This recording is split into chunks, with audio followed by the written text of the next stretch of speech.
Welcome to this next installment of the Technical Analysis course. My name is Samuel Morton, and in this video I will be demonstrating dynamic support and resistance. As in all the videos, I've used the same chart, the pound against the dollar. This is a 4-hourly chart, and we've looked at May, June, July of 2013 to date. In our last video we looked at moving averages and how having two moving averages on the screen can provide a moving average cross which can signal future price movement. So we have a cross here and price declines. This is followed by a cross here and price appreciates.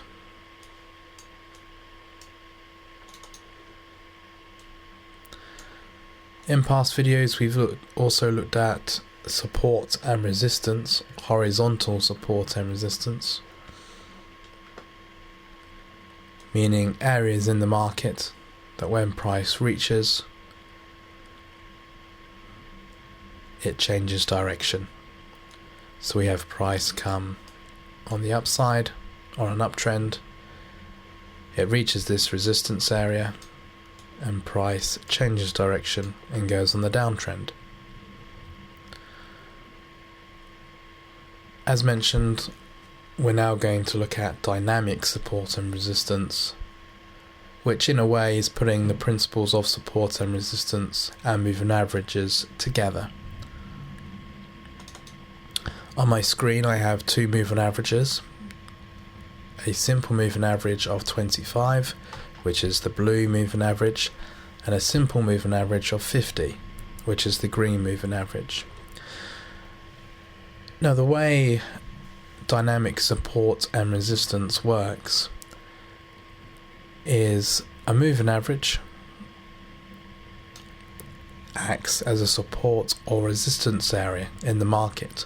So when price hits the moving average, the dynamic support or resistance can push price the other way.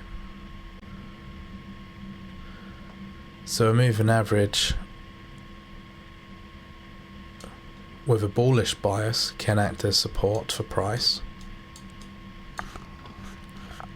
and a moving average with a bearish bias can act as resistance. And we'll look at some examples of this now.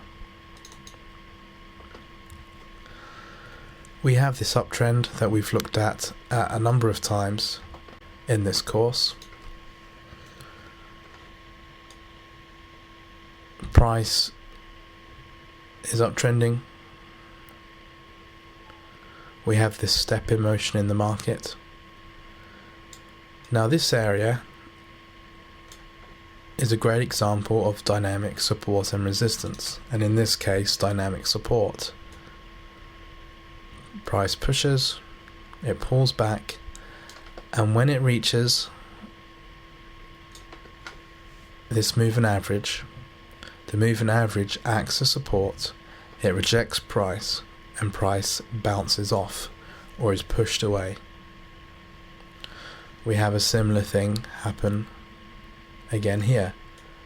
Price pulls back after a push, we reach the moving average and price bounces and goes for another push. In a sense, this moving average can mark the end of a pullback and the start of a push.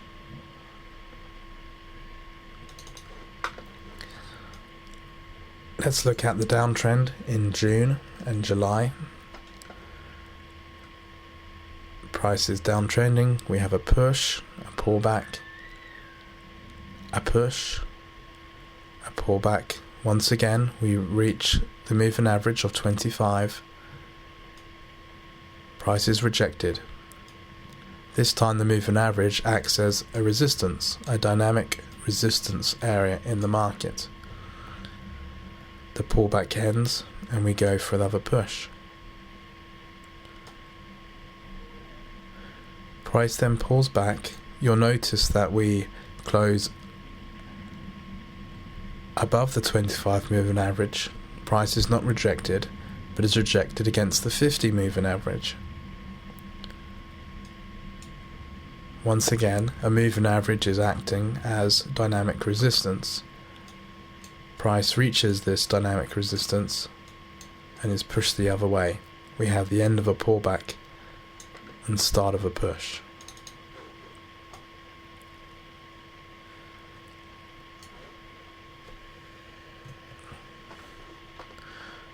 Price uptrends here. We have a cross and a rejection of both moving averages. Price then pushes and is rejected again. The moving average is acting as support. Price pushes and is rejected again, and finally goes on the upside. Here are some more examples of dynamic support. Price pushes, pulls back, and we have a rejection of both moving averages, and price goes on the upside. Price pulls back, is rejected on the 50 moving average, and goes for another push. Now obviously, with all trading principles, they're not 100% accurate. There are times when dynamic support and resistance is broken, just like when horizontal support and resistance is broken. We cannot rely on it 100% of the time. You'll notice at the end of this downtrend, the moving average is broken here and again here. And there are other areas on this graph where price breaks through dynamic support and resistance. When should we trade dynamic support and resistance?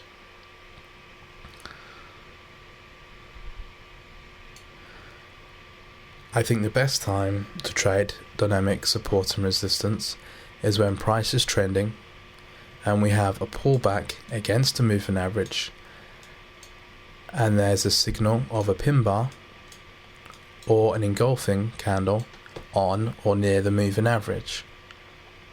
This increases the chance of trading dynamic support and resistance profitably. If we had a downtrend, we would wait for the pullback against the moving average and wait for a pin bar or engulfing candle as our signal that the resistance is going to hold. If we look at this uptrend here, price pushes, pulls back, pushes, pulls back, pushes.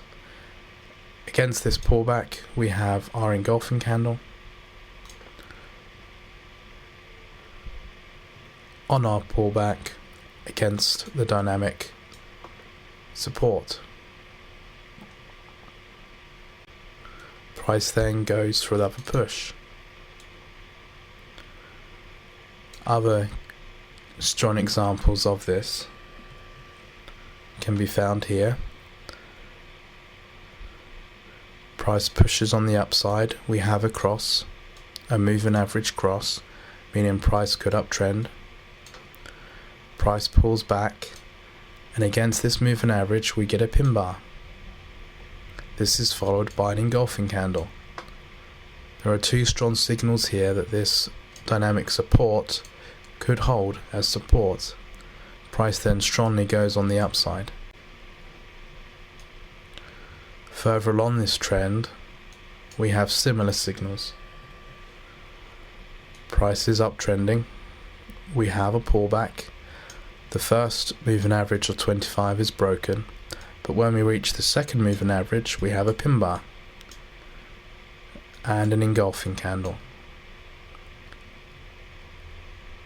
Soon after, price then goes for another push. Thank you so much for watching.